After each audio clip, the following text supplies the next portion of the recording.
नमस्कार। उद्भव एकेडमी में आपका स्वागत है। और आज जेट के कुछ इंपॉर्टेंट क्वेश्चन के बारे में अपन डिस्कस करेंगे, क्योंकि जेट का एग्ज़ाम बहुत जल्द 29 जून को है और अभी आपके पास समय बहुत कम है। तो रेगुलर आप इस संस्था से जुड़े रहे, रेगुलर आपके सामने जेट के एमसीक्यू क्वेश्चन कराए जाएंगे। ठीक है, तो अपन क्वेश्चन की ओर बढ़ते हैं। देखिए क्वेश्चन, कैंट की एक महत्वपूर्ण किस्म है। Kent is the important variety of. Kent किसकी इंपॉर्टेंट वेराइटी है ना? क्वेश्चन देखिए, आप समझिए क्वेश्चन को।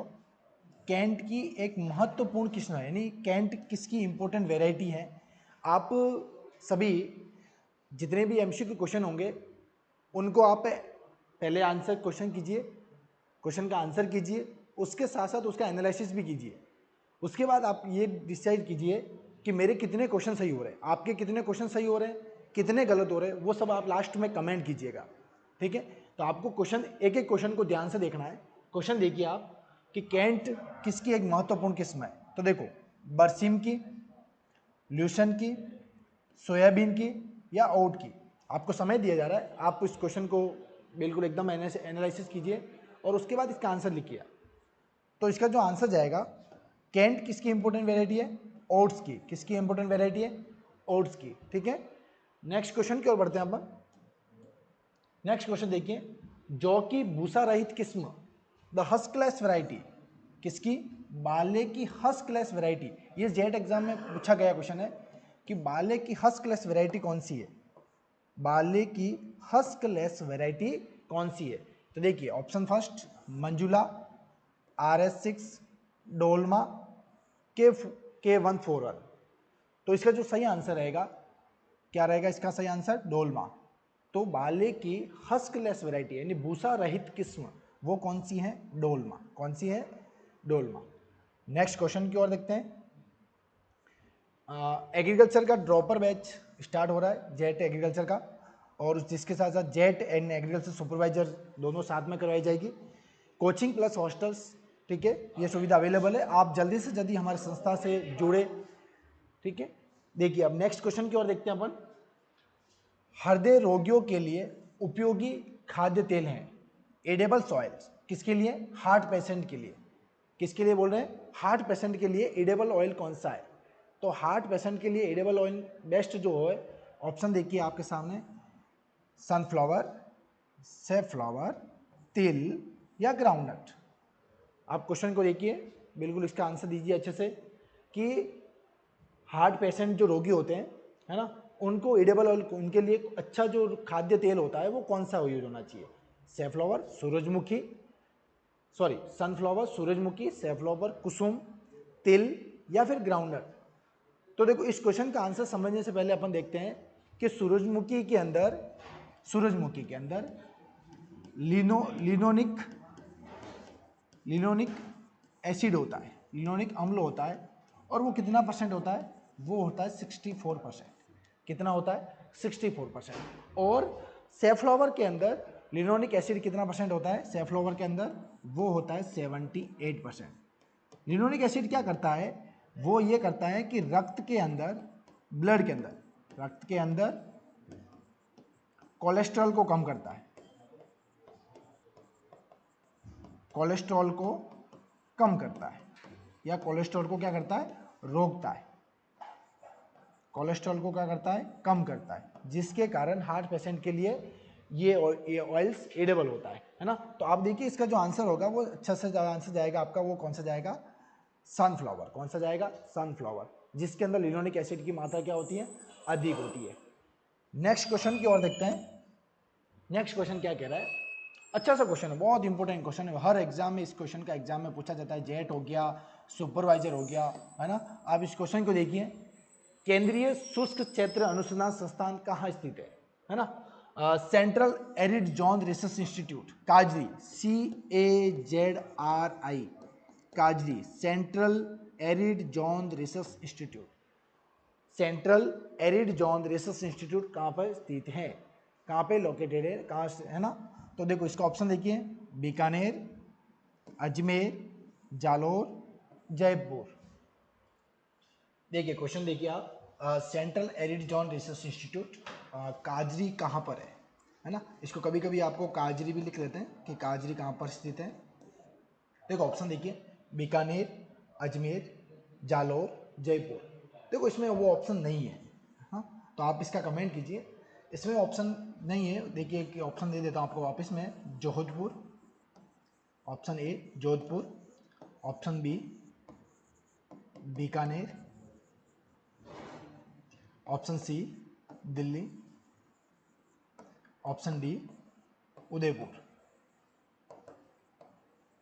अब इसमें बताइए आपकी कौन सा आंसर सही रहेगा, है ना। तो देखिए ऑप्शन क्या क्या आपके सामने, ये ऑप्शन कैंसिल कर दीजिए। ऑप्शन देखिए, जोधपुर, बीकानेर, दिल्ली, उदयपुर। तो इसका जो सही आंसर रहेगा वो कौन सा रहेगा, जोधपुर। क्या रहेगा, जोधपुर, ठीक है। और central arid zone research institute कब स्टेब्लिश हुआ, तो 1959 में। कब वो स्टेब्लिश हुआ, 1959 में। ये एग्जाम में बहुत बार क्वेश्चन पूछा गया, इस क्वेश्चन को आप अच्छे से पढ़ के जाइएगा, ठीक है। नेक्स्ट क्वेश्चन की ओर बढ़ते हैं। नेक्स्ट क्वेश्चन देखो, फूल गोभी में भूरापन किसकी कमी के कारण होता है।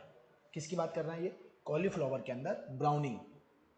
किसकी बात कर रहे हैं, कॉलीफ्लावर के अंदर ब्राउनिंग, फूल गोभी में भूरापन किसके कारण होता है। तो देखो फर्स्ट देखिए, नाइट्रोजन, पोटेशियम, बोरॉन और जिंक।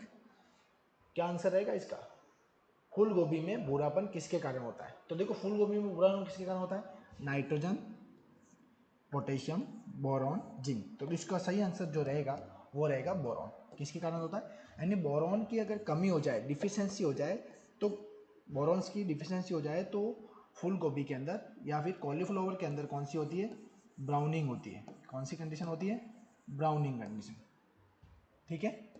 उसके बाद देखिए, अगर मोलिब्डेनम की डिफिशियंसी हो जाए, किसकी डिफिशियंसी, मोलिब्डेनम की, तो कॉलीफ्लावर के अंदर क्या होगा, विप्टर। कौन सी कंडीशन होगी, विप्टर, ठीक है। उसके बाद देखिए, अगर नाइट्रोजन की मात्रा क्या हो जाए, नाइट्रोजन की क्या मात्रा दी हो जाए, नाइट्रोजन की अगर मात्रा कम हो जाती है किसके अंदर, फूल गोभी के अंदर नाइट्रोजन की मात्रा अगर कम हो जाती है तो क्या कंडीशन होगी, बटनिंग।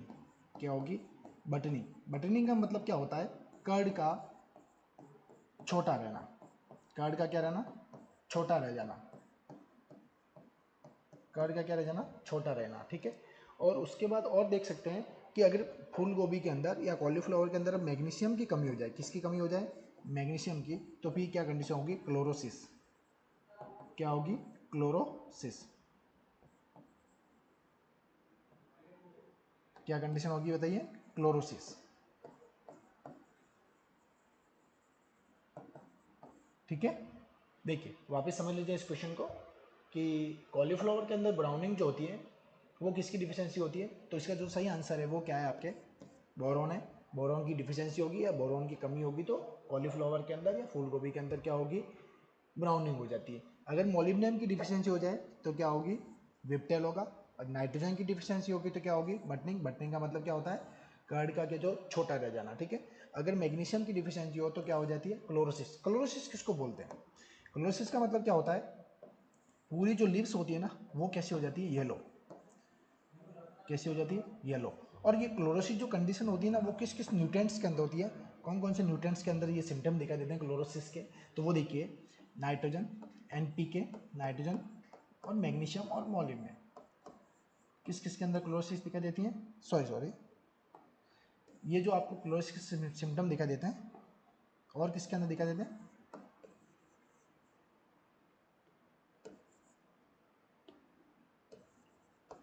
नाइट्रोजन, कॉपर और सल्फर के अंदर। क्लोरोसिस के सिम्टम किसके अंदर दिखाई देंगे, नाइट्रोजन, कॉपर और सल्फर, ठीक है।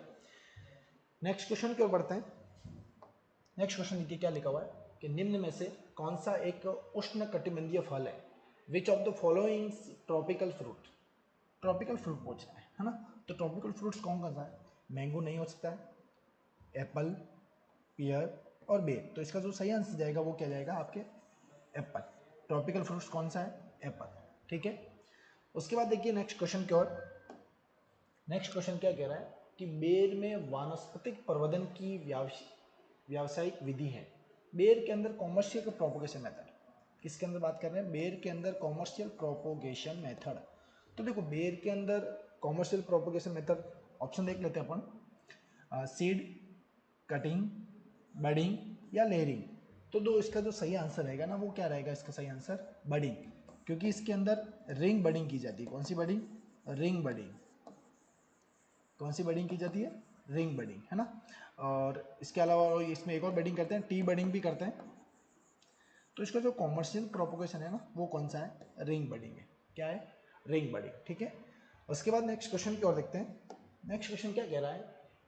स्वर्ण क्रांति किससे संबंधित है? स्वर्ण क्रांति है ना, गोल्डन रेवोल्यूशन। किसकी बात कर रहे हैं अपन? Golden revolution. देखो ऑप्शन देखिए आप, पोटैटो प्रोडक्शन, आलू उत्पादन, egg production, oil seed production, या फिर हॉर्टिकल्चर एंड फ्रूट प्रोडक्शन, है ना।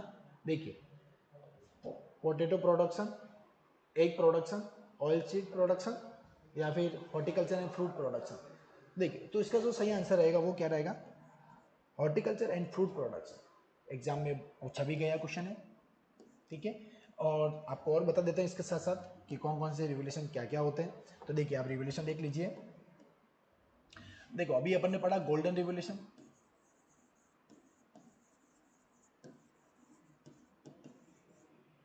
है ना। तो गोल्डन रिवोल्यूशन किससे रिलेटेड है? वो है फ्रूट से, फ्रूट प्रोडक्शन से। किससे रिलेटेड है? फ्रूट प्रोडक्शन से, ठीक है। गोल्डन रिवोल्यूशन किससे रिलेटेड है? फ्रूट प्रोडक्शन से। उसके बाद बात करते हैं पर राउंड रिवोल्यूशन। राउंड रिवोल्यूशन, तो राउंड रिवोल्यूशन किससे? वो है पोटैटो से। किससे रिलेटेड है? पोटैटो। किससे रिलेटेड है राउंड रिवोल्यूशन? पोटैटो से रिलेटेड है। उसके बाद बात करते हैं अपन सिल्वर रिवोल्यूशन। सिल्वर रिवोल्यूशन किससे रिलेटेड है? वो है आपके एग प्रोडक्शन से। किससे? एग प्रोडक्शन से, अंडे उत्पादन से, ठीक है। उसके बाद बात करते हैं अपन रेड रिवोल्यूशन। तो रेड रिवोल्यूशन किससे रिलेटेड है? टोमेटो, टोमेटो और मीट प्रोडक्शन से। टोमेटो और मीट प्रोडक्शन से, ठीक है। उसके बाद बात देखते हैं अपन ग्रे रिवोल्यूशन। किसकी बात करते हैं? ग्रे रिवोल्यूशन, तो वो है फर्टिलाइजर से। किससे रिलेटेड है? फर्टिलाइजर प्रोडक्शन से। किससे रिलेटेड है? फर्टिलाइजर, ठीक है। उसके बाद बात करते हैं वाइट रिवोल्यूशन। तो वाइट रिवोल्यूशन किससे रिलेटेड है? वो है आपके मिल्क प्रोडक्शन से। किससे? मिल्क प्रोडक्शन से। किससे रिलेटेड है? मिल्क प्रोडक्शन से। कौन सा? White revolution. और देखते हैं रिवोल्यूशन अपन, ग्रीन रिवोल्यूशन किससे रिलेटेड है? ग्रीन रिवोल्यूशन वो है आपके फूड प्रोडक्शन से। किससे? फूड प्रोडक्शन, खाद्यान्न उत्पादन से। और फूड प्रोडक्शन में सबसे ज़्यादा जो मेन जो जोर दिया गया है वो किसको दिया गया? वीट एंड राइस को। किसको दिया गया? वीट एंड राइस को, ठीक है। ग्रीन रेवोल्यूशन जो वर्ड दिया था वो विलियम एस गॉड ने दिया था। और father of green revolution in India M S Swaminathan, और father of green revolution in world Norman E Borlaug हो गया, ठीक है। ग्रीन रेवोल्यूशन कब आया था? 1966 से 67, है ना, ये ध्यान रखना। और जो आपके वाइट रेवोल्यूशन आया था वो आया था 1970 में। कब आया था? 1970, ठीक है। उसके बाद देखते हैं अपन,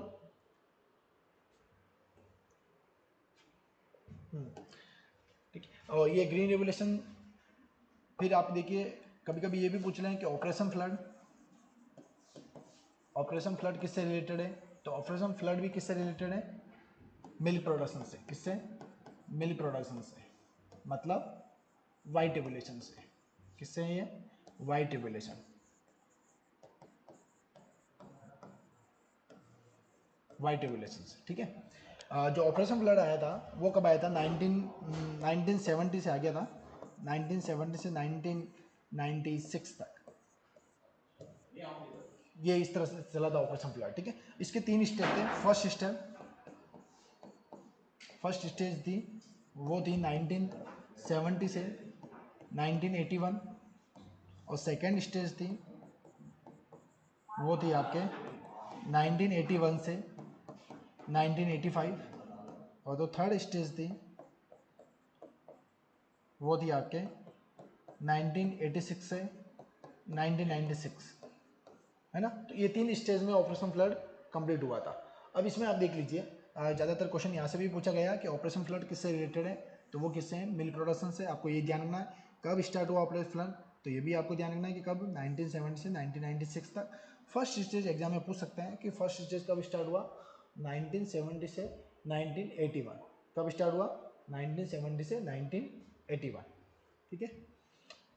उसके बाद नेक्स्ट क्वेश्चन देखिए, TSS is measured by, TSS को किससे मेजर करते हैं, तो TSS को किससे मेजर करते हैं, देखो ऑप्शन देखिए आप सामने, रेफ्रेक्टोमीटर, पेजोमीटर एंड थर्मोमीटर और कोरिनोमीटर। तो इसका जो सही आंसर रहेगा वो क्या रहेगा, रेफ्रेक्टोमीटर। क्या रहेगा, रेफ्रेक्टोमीटर।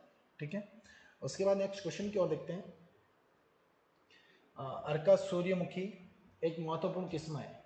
अर्का सूर्यमुखी किसकी इंपॉर्टेंट वेराइटी है, तो अर्का सूर्यमुखी किसकी इंपॉर्टेंट वेराइटी, ऑप्शन देखिए, ओकरा, भिंडी की, सनफ्लावर, पम्पकिन या गुआवा की, है ना। अर्का सूर्यमुखी किसकी वेराइटी है, तो अर्का सूर्यमुखी है आपकी पम्पकिन की, कद्दू की वेराइटी। किसकी वेराइटी है, कद्दू की वेराइटी। ठीक है। उसके बाद नेक्स्ट क्वेश्चन की ओर देखते हैं अपन, फलों को पकाने के लिए उपयोगी हार्मोन, है ना, फ्रूट राइपनिंग के लिए जो हार्मोन यूज किया जाता है, किसके लिए, फ्रूट राइपनिंग के लिए, तो कौन से हार्मोन का यूज किया जाता है, ऑप्शन देखिए आप, ऑक्सिन, इथाइलिन, साइटोकाइनिन या जिबेलिन। तो इसका जो सही आंसर जाएगा वो क्या जाएगा, इथाइलिन, क्योंकि ऑक्सिन क्या करता है, प्लांट की ग्रोथ बढ़ाता है। क्या करता है, ग्रोथ को बढ़ाता है। प्लांट की ग्रोथ कौन बढ़ाता है, ऑक्सिन बढ़ाता है। ठीक है। उसके बाद साइटोकाइनिन क्या करता है, सेल डिवीजन का काम करता है। ठीक है। और उसके बाद ये तो रूट का डेवलपमेंट करता है, जिबेलिन्स। तो इसका इथाइलिन का यूज़ किया जाता है। आजकल जो मार्केट में यूज़ किया जाता है इसका,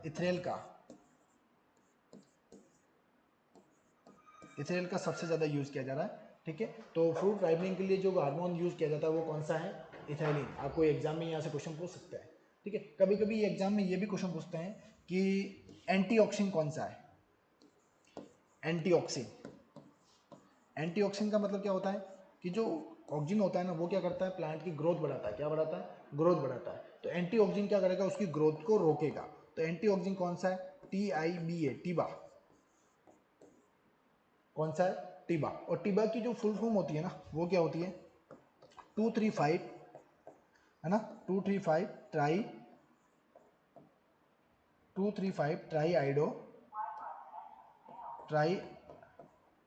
आइडो benzoic acid, 235 try आइडो benzoic acid, है ना। तो ये आपको ध्यान रखना कि एंटीऑक्सीडेंट कौन सा यूज करते हैं, टीबा। कौन सा यूज करते हैं, टीबा। उसके बाद नेक्स्ट क्वेश्चन की ओर देखते हैं कि निम्नलिखित में से कौन सा फल विटामिन सी का सबसे इंपॉर्टेंट है, तो which of the following fruits is the richest sources of vitamin C. देखिए ऑप्शन देखिए आप, मैंगो, आंवला, लेमन और बेर। देखो इसका जो सही आंसर जाएगा वो क्या जाएगा, आंवला। क्या जाएगा, आंवला। सही आंसर क्या है इसका, आंवला। ठीक है। अब देखिए इस आंवले के अंदर क्या होता है, जो विटामिन सी होता है ना, वो 700 मिलीग्राम होता है। कितने, 100 ग्राम के अंदर। अगर आप 100 ग्राम आंवला लेते हैं ना, तो उसमें विटामिन सी जो होगा ना वो कितना होगा, 700 मिलीग्राम। कितना होगा, 700 मिलीग्राम। ऐसे देखो क्वेश्चन अगर आपको पूछ लें कि सबसे ज़्यादा विटामिन सी जो होता है ना वो किसके अंदर होता है, तो वो होता है बारबेंडस चेरी के अंदर। सबसे ज़्यादा विटामिन जो सी होगा वो किसके अंदर होगा, बारबेंडस चेरी। और उसके बाद अगर जो नंबर आता है वो किसका आता है, आंवले का। किसका आता है, आंवले का। ठीक है। तो आपको ये क्वेश्चन ध्यान रखना है कि सबसे ज़्यादा विटामिन जो सी होगा वो किसमें होता है, बारबेंडस चेरी के अंदर। ठीक है। उसके बाद नेक्स्ट क्वेश्चन की ओर बढ़ते हैं। नेक्स्ट क्वेश्चन क्या कह रहा है कि TSS ऑफ जेली का TSS किसका, जेली का TSS कितना होता है। तो जेली का जो TSS है, ऑप्शन देखिए, A 60%, B 68%, C 65% या D 72%। देखिए इसका आंसर क्या है, बताइए आप फटाफट। ऑप्शन देख लीजिए एक बार वापस आप, कि TSS ऑफ जेली का TSS कितना होता है, 60%, B 68%, C 65% या D 72%। तो इसका जो सही आंसर जाएगा वो क्या जाएगा, 65%। जेली का TSS कितना होता है, 65, है ना। और ये जो 68% होता है ना वो किसका होता है, जैम का। किसका TSS होता है, जैम का। और TSS को किससे मेजर करते हैं, रेफ्रेक्टोमीटर से।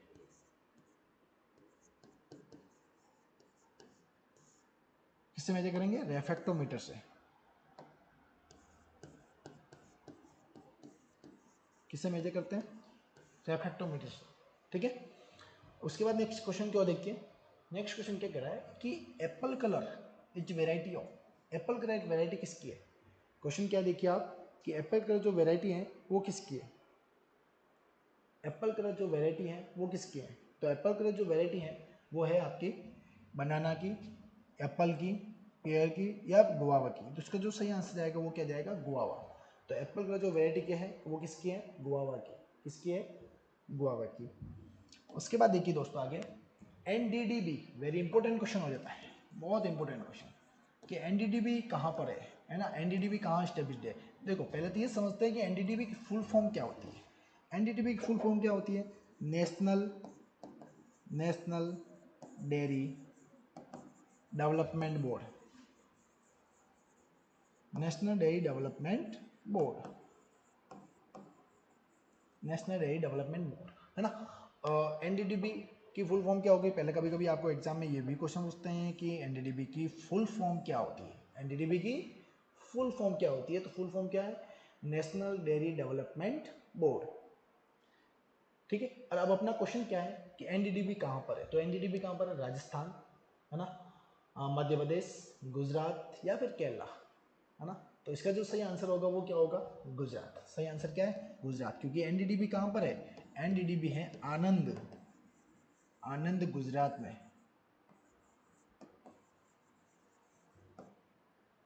ठीक है। NDDB कहाँ पर है? आनंद गुजरात के अंदर। और इसको कब स्टैब्लिश किया गया? इसको स्टैब्लिश किया गया 1965। कब स्थापित किया, कब स्टैब्लिश किया इसको? 1965। बहुत बार एग्जाम में इसका क्वेश्चन पूछा गया है कि NDDB को कब स्टैब्लिश किया गया? 1965। आपको ये याद रखना है, ठीक है। उसके बाद नेक्स्ट क्वेश्चन देखिए, टॉगनबर्ग एक विदेशी नस्ल है। ये भी एग्जाम में बहुत बार पूछा गया है। जेट के जो भी अपन क्वेश्चन कर रहे हैं वो सब जेट में आए हुए क्वेश्चन है, जेट में वेरी इंपॉर्टेंट क्वेश्चन है और जो जेट में आ चुके हैं, ठीक है। तो टॉगनबर्ग एक विदेशी नस्ल है ना, टॉगनबर्ग एक्जोटिक ब्रीड। टॉगनबर्ग क्या है? एक विदेशी नस्ल है। किसकी है और इसका ओरिजिन क्या है? इसका चलो दो आपके आपको एक और आंसर देना है इसके साथ साथ कि इसको उत्पत्ति कहाँ से हुई, इसका ओरिजिन कहाँ पर है, इसका ओरिजिन कहाँ पर है, इसकी उत्पत्ति कहाँ से हुई, ठीक है। एक तो ये बताना है और इसको और ये किसकी एक्जोटिक ब्रीड है। तो ऑप्शन देखिए आपके सामने क्या क्या है, सीप, काऊ, गोट या पिग। तो इसका जो सही आंसर है वो क्या है? गोट। क्या है? गोट। तो टॉगनबर्ग किसकी है? गोट की एक एक्जोटिक ब्रीड है। क्या है? गोट की एक एक्जोटिक ब्रीड है। और इसका जो ओरिजिन है ना टॉगनबर्ग का, वो ओरिजिन है स्विट्जरलैंड, स्विट्जरलैंड,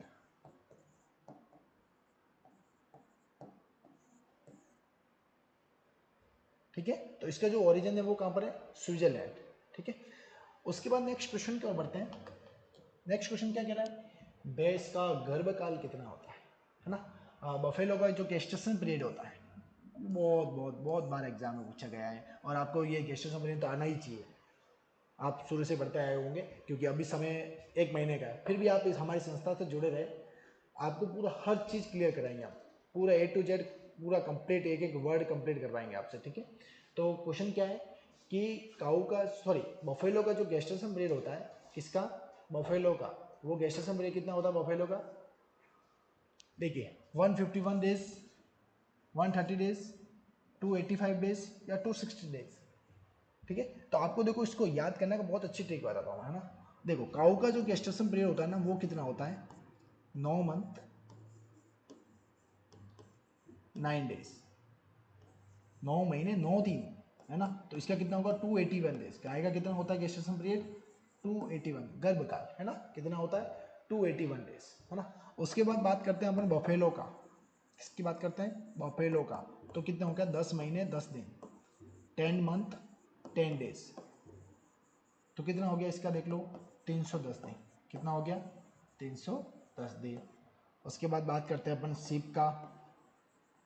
तो सीप का होता है 147 डेज, ठीक है। और उसके बाद अपन बात करते हैं गॉड का। तो गॉड का होता है 151 डेज, 151 डेज। और उसके बाद बात करते हैं अपन पिग का। तो पिग का कितना होगा? 114 डेज, ऐसे तो हैन का भी होता है, तो हैन का कितना होगा गेस्टेशन पीरियड, वो कितना होता है 21 डेज। कभी भी एग्जाम में ध्यान रखना कि हैन का जो होता है ना वो गेस्टेशन पीरियड नहीं होता। क्या नहीं होता है? गेस्टेशन पीरियड नहीं होता है। क्या होता है? क्या होता है उसका? Incubation period. क्या होता है? इंक्यूबेशन पीरियड होता है। क्या होता है उसका? Incubation period. ठीक है, तो हैन का इंक्यूबेशन पीरियड कितने दिन का होता है? 21 दिन का। ठीक है, अब देखिए क्वेश्चन क्या कर रहे हैं कि बफेलो का जो गेस्टेशन पीरियड होता है तो कितना होगा? देखो बफेलो का गेस्टेशन पीरियड कितना होगा, है ना, 310 दिन। कितना होगा? 310 दिन। तो इसका जो सही आंसर जाएगा अपना वो क्या जाएगा? 310 दिन, है ना, 310 डेज। ठीक है, बहुत इंपॉर्टेंट क्वेश्चन है और यहाँ ये तो आपको अच्छे से याद करके जाना ही है। ठीक है, और अभी जो जेड होने वाले, जेड होने के बाद फिर आपके मार्च के अंदर एग्रीकल्चर सुपरवाइजर के एग्जाम भी है, तो उसमें भी यहाँ से क्वेश्चन बनते हैं। ठीक है, उसके बाद नेक्स्ट क्वेश्चन क्या देखते हैं। नेक्स्ट क्वेश्चन क्या कह रहा है? बॉडी टेम्परेचर ऑफ हैन। हैन का बॉडी टेम्परेचर कितना होता है? 98.2 degree Fahrenheit, 101 degree Fahrenheit, 65 degree Fahrenheit या 160 डिग्री फ़ारेनहाइट। तो जो सही आंसर जाएगा वो क्या जाएगा? 106 डिग्री फ़ारेनहाइट। ऐसे तो हैन का जो बॉडी टेम्परेचर होता है ना वो होता है 107 डिग्री फ़ारेनहाइट, बट अपने ऑप्शन में क्या देगा? 106, तो आपको 106 करना है। बाकी इसका जो सही आंसर है हैन का बॉडी टेम्परेचर कितना होता है? 107 डिग्री फ़ारेनहाइट। ठीक है, और उसके बाद देखिए meat of sheep is called, है ना, बेड के मीट को क्या बोलते हैं? बेड के मीट को, है ना।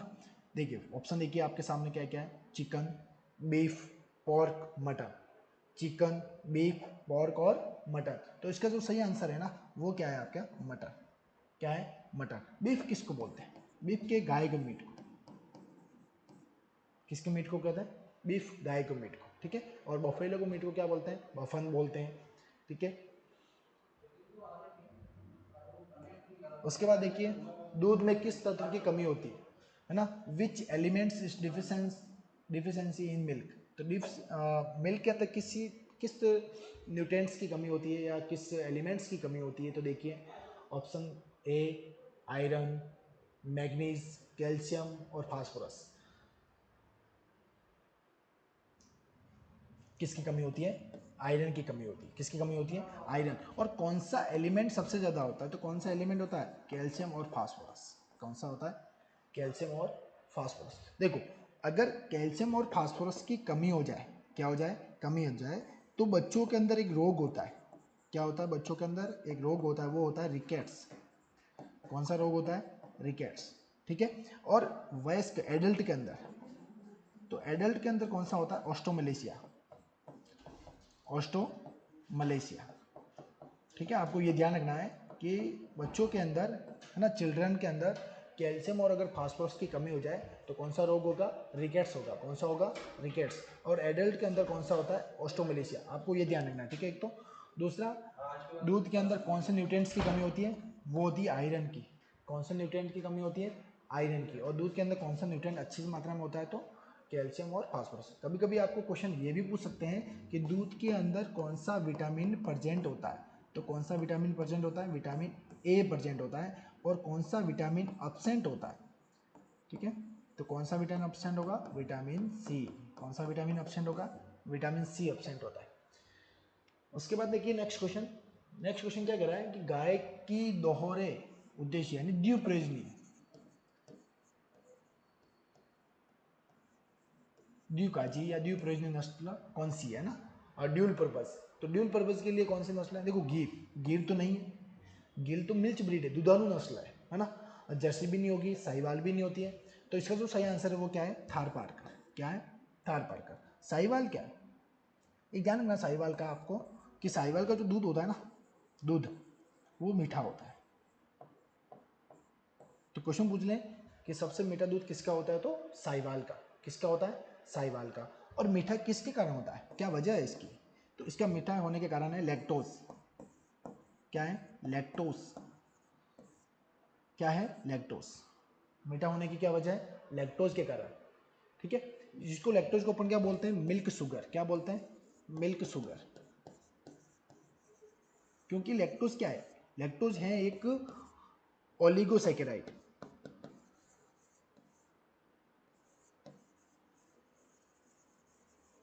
लैक्टोज क्या है? ओलिगोसैकेराइड, क्योंकि इसका पार्ट है कार्बोहाइड्रेट का।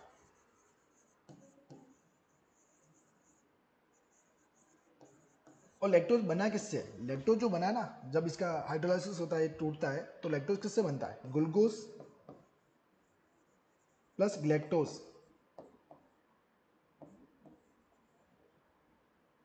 Glucose plus galactose.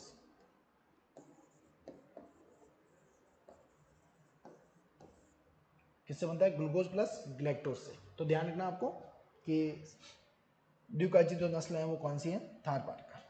कभी कभी आपको एग्जाम भी पूछ लें कि बारवाही नस्ल कौन सी होती है? बारवाही नस्ल, है ना। तो ज़्यादातर जो बारवाही नस्ल जो होती है ना, जो वर्किंग एग्रीकल्चर वर्क के लिए यूज़ की जाती है सबसे ज़्यादा, तो बारवाही जो नस्ल होती है ना, वो कौन सी होती है? नागौरी। कौन सी होती है? नागौरी। उसके बाद देखिए नेक्स्ट क्वेश्चन। नेक्स्ट क्वेश्चन क्या कर रहा है? National dairy research institute, NDRI, national dairy research institute, NDRI. तो देखिए एनडीआरआई कहाँ पर है? एनडीआरआई है इज्जतनगर, बीकानेर, न्यू दिल्ली या फिर करनाल। तो इसका जो सही आंसर है वो क्या है? करनाल। कहाँ पर है? करनाल। और करनाल कहाँ पर है? हरियाणा में। कहाँ पर है? हरियाणा। कहाँ पर है ये? एनडीआरआई करनाल, हरियाणा के अंदर। उसके बाद देखते हैं आंसर। नेक्स्ट क्वेश्चन क्या है? दूध दोहने की सर्वोत्तम विधि, the best method of milking. देखो, और मैं इसको आपको हिंदी में एक ऑप्शन दे देता हूँ, इस ऑप्शन को एक बार आप कट कर दीजिए। हिंदी में ऑप्शन देख लीजिए। ऑप्शन ए चुटकी द्वारा, बी फुल एंड, है ना, फुल एंड, ठीक है, और सी थम द्वारा, थम देख, ठीक है, थम के माध्यम से, और डी नन ऑफ दिस। तो इसका जो सही आंसर जाएगा वो क्या आ जाएगा? Full and. क्या आंसर जाएगा? फुल एंड, है ना। फुल एंड के माध्यम से सबसे अच्छा दूध निकाला जाता है। तो इसका क्वेश्चन जो है वो क्या है कि बेस्ट मेथड ऑफ मिल्किंग। तो मिल्किंग का जो बेस्ट मेथड है वो कौन सा है? फुल एंड, पूर्ण हाथ के द्वारा, ठीक है। चुटकी द्वारा तो क्या होता है? छोटे जो जिसके थन होते हैं गाय के या बकरी हो, उनके निकाला जाता है। थम्स में क्या होता है कि काऊ को बहुत सारा पेन होता है, दर्द होता है उससे। तो सबसे अच्छा जो मेथड है ना वो कौन सा है? Full and. कौन सा मेथड है? फुल एंड, ठीक है। उसके बाद नेक्स्ट क्वेश्चन देखिए। फूड, ये फूड नहीं है, फुट है ना। Foot and mouth disease, foot and mouth disease यानी खुरपका मुंह पर का रोग। खुरपका एंड मुंह पका। खुरपका मुंह पका रोग किसके कारण होता है ना? किसके कारण होता है? देखिए, bacteria, virus, deficiency of calcium या एक्सेस ऑफ आयरन। खुरपका मुंह पका रोग जो होता है किसके माध्यम से होता है बताइए?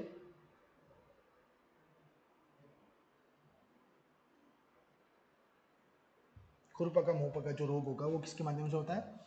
वायरस के माध्यम से। किसके माध्यम से होता है? वायरस। वायरस कौन सा होता है इसमें? तो इसके अंदर वायरस जो होता है OAC, set first, set second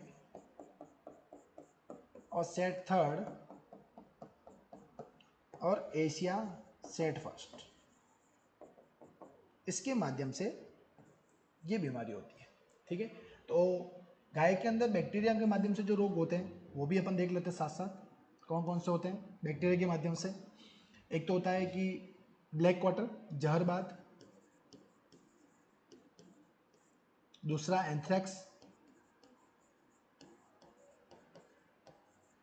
ठीक है। तीसरा देखिए आप लीजिए गलगोटू।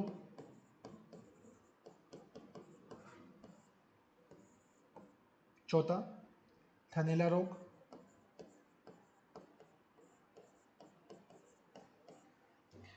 ठीक है, ये किसके माध्यम से होते हैं? बैक्टीरिया के माध्यम से। किसके माध्यम से होते हैं? बैक्टीरिया। और फूट एंड माउथ डिजीज जो होती है वो किससे होता है? वायरस से। वायरस से एक और भी होता है, वो होता है रिंडरपेस्ट। और रिंडरपेस्ट का जो पैथोजन है ना वो है आपके filter virus. चनित virus.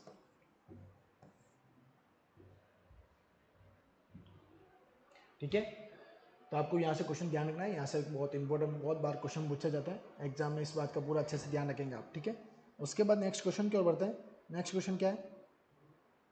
Next question देखिए आप, Gerber method is use for the testing. Gerber method किसके लिए यूज किया जाता है? गर्बर मेथड एसिडिटी के लिए, विटामिन का पता करने के लिए, प्रोटीन का पता करने के लिए, या फिर फैट का पता करने के लिए। गर्बर टेस्ट किसके लिए किया जाता है? तो जो गर्बर टेस्ट किया जाता है वो किसके लिए पता किया जाता है? गर्बर टेस्ट जो किया जाता है वो किसके लिए किया जाएगा? फैट के लिए। किसके लिए किया जाएगा?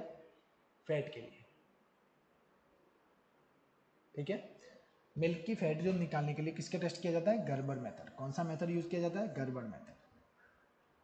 उसके बाद नेक्स्ट क्वेश्चन की ओर देखते हैं। नेक्स्ट क्वेश्चन क्या कह रहा है?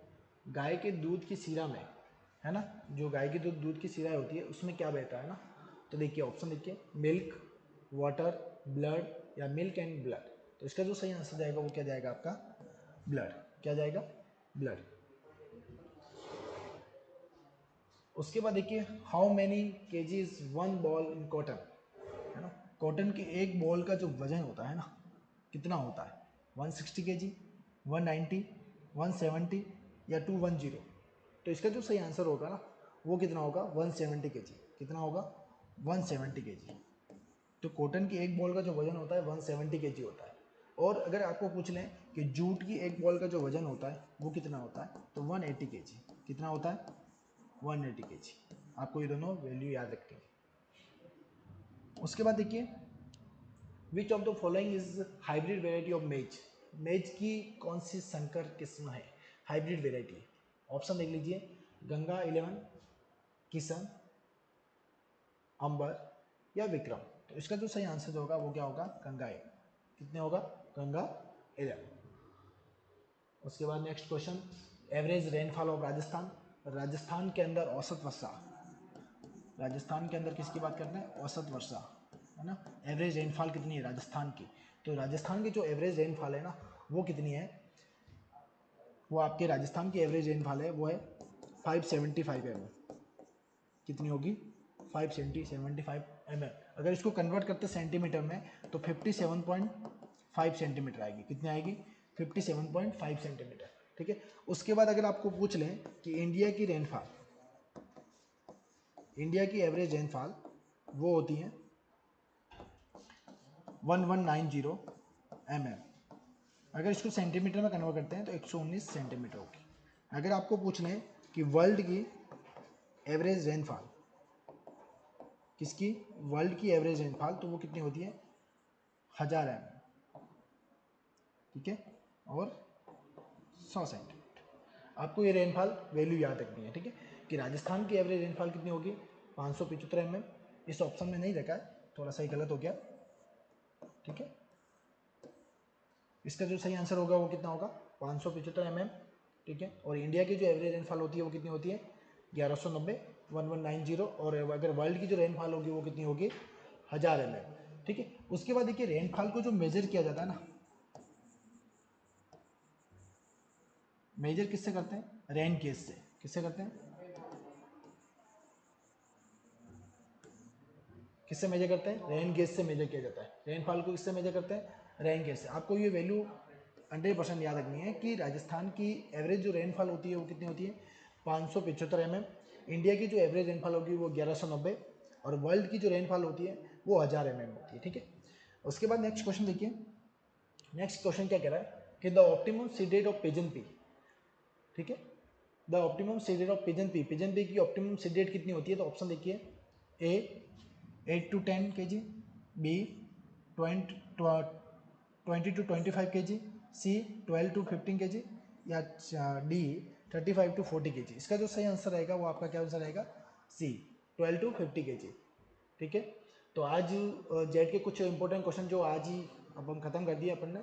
और ये क्वेश्चन आप रेगुलर अब आप जुड़े रहे हमारे संस्था से।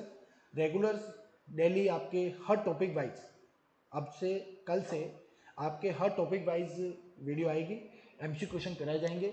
आप इन क्वेश्चन को पूरा सा एक बार समझिए, एनालिसिस कीजिए और लास्ट में कमेंट कीजिए कि मेरे कितने क्वेश्चन सही हुए, कितने गलत हुए। आपको ये चेक करना है कि मेरी गलती कहाँ हो रही है, कहाँ गलत हो रहा है, क्योंकि समय कम है। 1 महीने का समय है आपके पास, जेट एग्ज़ाम आपके पास ही है, बिल्कुल नज़दीक ही है। अब तो फॉर्म स्टार्ट हो चुके हैं, तो आप इस चीज़ में पूरा ध्यान रखिए कि मुझे अब तैयारी करनी है ना। अच्छी सी तैयारी कीजिए। जैसे कि कोई कहावत है कि रख हौसला वो मंजिल भी आएगी, और प्यासे के पास चलकर वो समंदर भी आएगा, और थक कर ना बैठे मंजिल के मुसाफिर। वापस समझ लीजिए एक बार उसको, कि रख हौसला वो मंजिल भी आएगी, और प्यासे के पास चलकर समंदर भी आएगा, और थक कर ना बैठे मंजिल के मुसाफिर। मंजिल भी मिलेगी और मिलने का मज़ा भी आएगा। तो आप निरंतर तैयारी करते रहिए। ठीक है, धन्यवाद।